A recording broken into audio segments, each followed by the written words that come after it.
ہائے ہائے، اللہ کس کو ہم دکھڑے سنائیں، کس کو جا کے بتائیں، کس کو اپنے غموں پریشانی اور بے بسیوں کی شکایتیں کریں۔ اللہ ہم نے تو تجھے بھی ناراض کر دیا، اب تجھے چھوڑ بھی دیا ہے اور تیرے علاوہ کوئی سہارا بھی نہیں، تو کس کے پاس جائے۔ یا اللہ ہماری مدد کر دے، ہمارے مسلمانوں کی مدد فرما دے، ہمارے ملک پاکستان پر اپنا خاص کرم فرما دے، اس پر اپنی خاص رحمت فرما دے۔ لوگوں دوستوں یاد رکھیے، 77 سال مسلمانوں کو پاکستان میں رہتے ہوئے آزاد ملک کہتے ہوئے گزر چکے ہیں، لیکن میں کہتا ہوں یہ 77 سال پہلے پاکستان نہیں، انگریز ہم سے آزاد ہو کر چلا گیا۔ جتنا کام انگریزوں نے کیا، جو پل انگریزوں نے بنائے، آج وہی پل بنے ہیں۔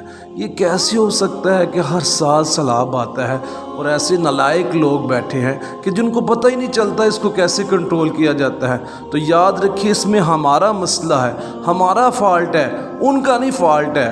ہم نے ان کو گردنوں سے پکڑ کے نیچے اتارنا ہے۔ میں دو شخصیات، دو قومیں، دو لوگوں کو جن کے پاس اختیار ہے، وہ ان لوگوں کو اچھا کر سکتے ہیں، ان سے شکایت کرتا ہوں۔ میں فوج سے شکایت نہیں کرتا، میں حکومت سے شکایت نہیں کرتا، وہ تو نالائق ہیں ہی ہیں، لیکن سب سے بڑے نالائق جن کو میں کہتا ہوں وہ ہمارے اساتذہ ہیں، وہ ہمارے علماء ہیں، جنہوں نے اپنی مسجدوں کو، اپنے اسکولوں کو اپنی ریاست سمجھ لیا ہے۔ وہ صرف اپنی حکومت اپنے مدرسے میں یا اسکول میں یا اپنے جامعات میں چلاتے ہیں۔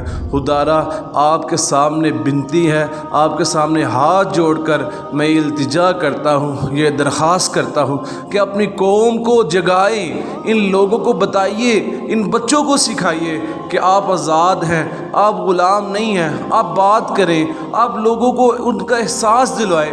آج ہمارے میں ہمدردی نہیں ہے، احساس نام کی چیز ہے ہی نہیں۔ آج ہمارے نوجوان ٹک ٹاک کے اوپر ناچتے نظر آئیں گے، گانوں کے اوپر ناچتے نظر آئیں گے۔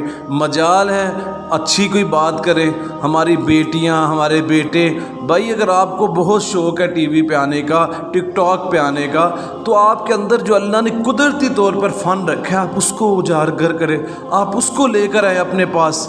تو یا اللہ میں آپ سے درخواست کرتا ہوں، ہمارے مسلمان پاکستان کے جو رہنے والے ہیں، اللہ ان پر کرم فرما، اللہ ان پر رحمت فرما دیجئے، ہمارے نوجوانوں کو شعور دے دیجئے، ہمارے نوجوانوں کو ایک دوسرے کی ہمدردی دے دیجئے، ہمارے مسلمانوں کو، نوجوانوں کو ایسا بنا دے کہ یہ جو 77 سالوں سے مسلمانوں کا اور پاکستانیوں کا خون نچوڑ رہے ہیں، اے اللہ یہ ان کو پکڑنے والے بن جائے۔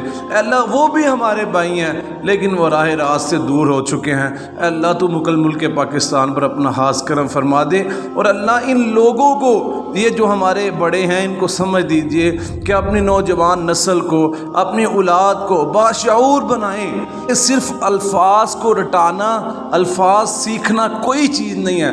کیا میں ان سے پوچھتا ہوں اپنے اساتذہ سے، علماء سے، کیا نبی صلی اللہ علیہ وسلم مولوی تھے؟ کیا نبی صلی اللہ علیہ وسلم صرف ایک ٹیچر تھے؟ کیا نبی صلی اللہ علیہ وسلم کیا ایک مدرسہ چلاتے تھے، ایک سکول چلاتے تھے؟ کیا نبی صلی اللہ علیہ وسلم ایک ملک کے لیے تھے؟ نہیں بھائی، نبی صلی اللہ علیہ وسلم قاضی بھی تھے، آپ وقت کے حکمران بھی تھے، آپ چیف جسٹس بھی تھے، آپ آرمی چیف بھی تھے۔ میرے بھائیوں، عالمی طور پر آپ صلی اللہ علیہ وسلم کو مانا گیا ہے، اور اس وقت آپ صلی اللہ علیہ وسلم نے اس حکومت کی رٹ کو قائم کیا کہ جب حکومتی طور پر اسلام کی تبلیغ اشاعت نہیں ہوگی تو ہم نیچے کچھ بھی نہیں کر سکتے۔ تو یاد رکھیے، دین صرف گھروں کے لیے اور مسجدوں کے لیے نہیں تھا۔ آج ہم سمجھتے ہیں کہ دین صرف قرآن پڑھنا پڑھانا ہے۔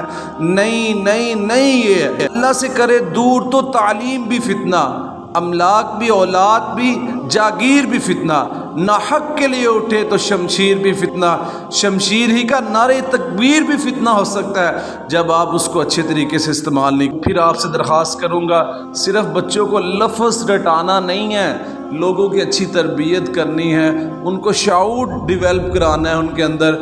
آج ہم 200 ملکوں میں سے 195 نمبر پہ ہیں تہذیبی طور پر، ثقافتی طور پر۔ میری نوجوانوں سے درخواست ہے کہ لوٹ آئیے، خدا کا نام ہے، لوٹ آئیے۔ میرے اس پیغام کو تمام لوگوں تک پہنچا دیجیے۔